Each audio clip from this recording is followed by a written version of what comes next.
Good evening, welcome back. It's about 3 minutes to 9 p.m, 2100 here. You know, 3 hours or so since I did the last one. Just a quick update. I was just looking at the forecast, and Sale, Victoria, is about 45 kilometres to the east of us. So what am I talking about? West. Of us, and their forecast is for even more rain than us. So I don't know how they work that out, but anyway, it's yeah, they're, I think we're 25 to 45 mil for tomorrow, and they're like up to 60.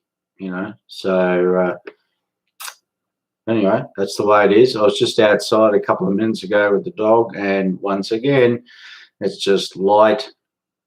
You know, you can feel the rain. When I say rain, just spots on your head, you know, but it's not even enough to wet the ground, you know, but you can feel it. And if you're in the car like I was today, you know, you just have to turn the wipers on once every minute or something just to clear the windscreen. And like I said earlier, it's been doing that for a few days now. So, and I can't even pause this, can I, because I'm live. But anyway, it's just an update. Just looking at the radar, it's to the northeast of us still. Like it looks like it's not even moving. You know, it's moving ever so slowly southwards. You know, I'm no expert, but they're saying rain for us tonight and tomorrow. Well, to me, rain means constant rain. You know, something that you can measure in the gauge. What's happening at the moment is not even enough to measure in the gauge. It's that light. Well, it's hard to explain that. You know, if you get enough drizzle, we had some drizzle here the other week, which ended up being a millimetre or so. But this stuff here, it's just, you know, like I say, if you're outside, you know, I've got nothing on top. You can just you can feel it on your head, but it's just not enough to collect in the gauge. It obviously evaporates, and it's not cold here either. It's about 20 degrees Celsius, 19. It says on the phone here in Bairnsdale. I'm not exactly sure what the temperature is right here, but it's pretty warm inside the house, and it's definitely not cold outside. I was just out there.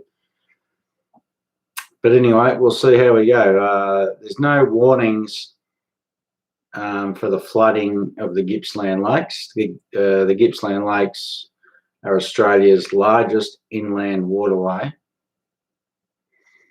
You know, and I won't go into that, but anyway, I don't think there's no warnings out there for the flooding of the lakes. As I touched on the last video, usually the BOM, Bureau of Meteorology, they usually seem to be, you know, so frightened. They, you know, probably from fear of being sued.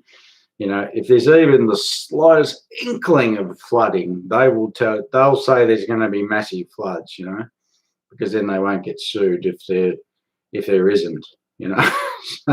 And there's nothing out there saying flooding in the Gippsland Lakes, so I'm assuming there's not going to be. And it all seems to be south of the ranges here, just north of Bairnsdale. If you're not local, you know, you've got the Great Dividing Range just to the north of us.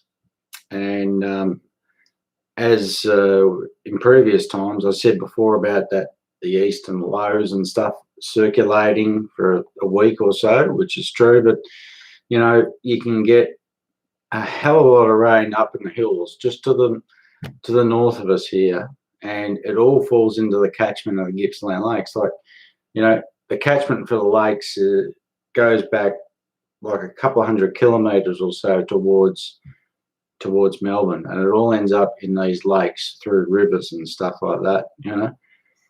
So, you know, like, generally speaking, that the hills get a lot more rain than what we do down here, especially the systems that come from the west. You know, a lot of it peters out before it gets to us. But like I said earlier, I take East Coast lows seriously. That's what's going on at the moment. But yeah, I don't think it's going to hit us that as hard as what's happening up in New South Wales. You know, I haven't followed it closely, just listening to radio and stuff. But they're talking about, you know, flood levels from like 1960 or something like that. You know, so yeah, I remember one of the dams here, Dartmouth, something like that. I remember that overflowed in the 90s. I remember where I was at the time. Yeah, that would have been in the 90s, I reckon.